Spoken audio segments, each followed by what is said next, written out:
میرا پہلا سوال یہ ہے کہ الحمدللہ سب سے پہلے اللہ نے ہمیں اشرف المخلوقات پیدا کیا اور مسلمان پیدا کیا اور نبی کریم صلی اللہ علیہ وسلم کی امت میں پیدا کیا اور پھر یہ عظیم کلمہ نصیب کہ لا الہ الا اللہ محمد رسول اللہ. ہمیں بچپن سے جب ہم پیدا ہوتے ہیں تو ہمارے کان میں اذان دی جاتی ہے, ہمیں جو ہے نا دین کی تعلیم دی جاتی ہے, اور پاکستان جس ملک میں ہم رہتے ہیں وہ بھی اسلام کے نام سے ہی بنا, اسلامی جمہوریہ پاکستان. تو ہم خوش قسمت ہے کہ ہمیں یہ عظیم دین ملا ہے. ہمارا یہ بیلیو ہے کہ یہ دین جو ہے یہ پرفیکٹ دین ہے. اسی طرح غیر مسلم ہوتے ہیں تو وہ جب اپنے مذہب میں پیدا ہوتے ہیں تو ان کا بھی یہ بیلیو ہوتا ہے کہ ان کا مذہب پرفیکٹ مذہب ہے. تو میرا یہ سوال ہے, میرے مائنڈ میں ہوتا ہے کہ کیا ان کے ساتھ بے انصافی نہیں ہے کہ وہ دوسرے دین میں پیدا ہوئے ہیں. آپ کا سوال جو ہے وہ ایک کامن پبلک والا سوال ہے. بات یہ ہے کہ سب سے پہلے یہ سمجھ لیں کہ آپ کو یہ جو بتایا گیا کہ آپ بڑے خوش نصیب ہیں, تو شاید یہ بھی کوئی اتنی بڑی حقیقت نہیں ہے. مجھے بتائیں اس سے بڑھ کر بد نصیب کون ہے جو دریا کے کنارے پیاسا مر جائے.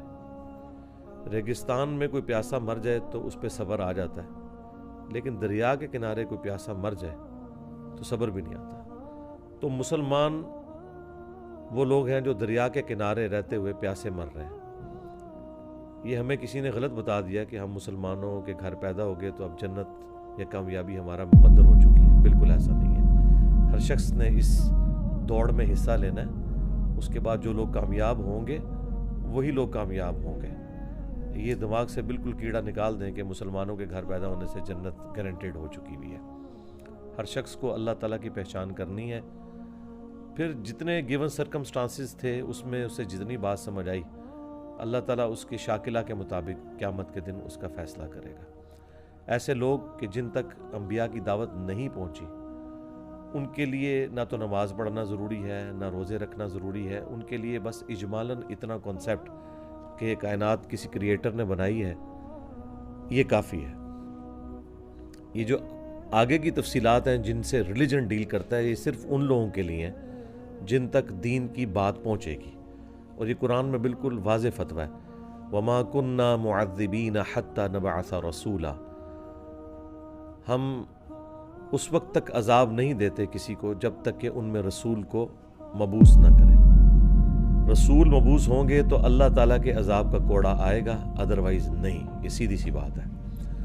افریقہ کے جنگلوں میں یا اسی طریقے سے ایسے صحراؤں میں جہاں وقت کے پیغمبر کی بات نہیں پہنچی, وہاں ایک خدا کا مان لینا کافی ہے.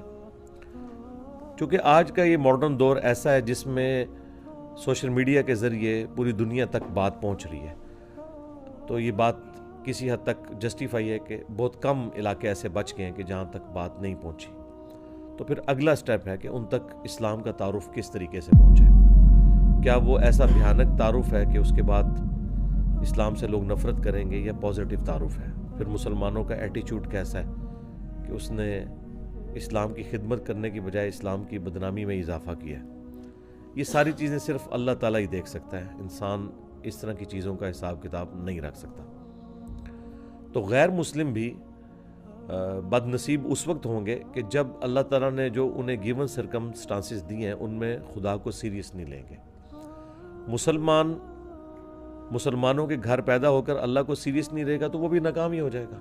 تو ہر شخص نے اس کے لیے محنت کرنی ہے. اب بات پہنچانی کیا ہے؟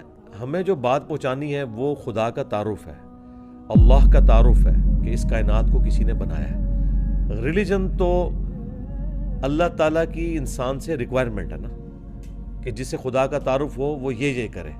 جو بنیادی چیز ہے وہ اللہ کا تعارف ہے. اور اللہ کا تعارف ایسی چیز ہے جو آپ ایک ایتھیسٹ کو بھی کروا سکتے ہیں, ایک کرسچن کو بھی کروا سکتے ہیں, ایک ہندو کو بھی کروا سکتے ہیں, اور ایک مسلمان کو بھی کروا سکتے ہیں. ونس جب وہ گاڈ کو سیریس لے پھر وہ ریلیجن کی طرف آئے گا, پھر اللہ تعالیٰ اس کے لیے راہیں آسان کرے گا. لیکن پہلی شرط یہ ہے کہ وہ سیریس لے. وَالَّذِينَ جَاهَدُوا فِينَا لَنَهْدِيَنَّهُمْ سُبُلَنَا. جو لوگ ہماری راہ میں کوشش کرتے ہیں ہم ہدایت اور کامیابی کی راہیں ان کے لیے کھول دیتے ہیں. اس لیے آپ دیکھیں جو لوگ کوشش کرتے ہیں وہ نان مسلم سے مسلم ہو جاتے ہیں, اور جو کوشش نہیں کرتے وہ مسلمانوں کے گھر پیدا ہو کر بھی مسلمانوں والا نام لے کے دنیا سے جاتے ہیں، مرتے وہ کفر کے اوپر ہیں، اگرچہ ان کا جنازہ لاکھوں لوگ پڑھ لیں، ان کو غسل دینے والے نیکوکار لوگ ہوں، ان کی میت کے اوپر جو ہیں وہ وقت کے سارے علماء بھی جمع ہو جائیں، اللہ کے حضور وہ ناکامی کی موت مر گئے، یہ اللہ نے فیصلہ کرنا ہے۔ تو اس لیے بد نصیب وہ ہے کہ جو خدا کو نہیں پہچانتا، خوش نصیب وہ ہے جو خدا کو پہچان لے، اور جب کوئی خدا کو پہچان لے گا اور خدا کو سیریس لے گا انشاءاللہ تعالیٰ وہ حق بات تک پہنچ جائے گا۔ اور اس میں آخری چیز صرف ایڈ کر دوں، اس کے بعد آپ اگلے سوال کی طرف آئیں۔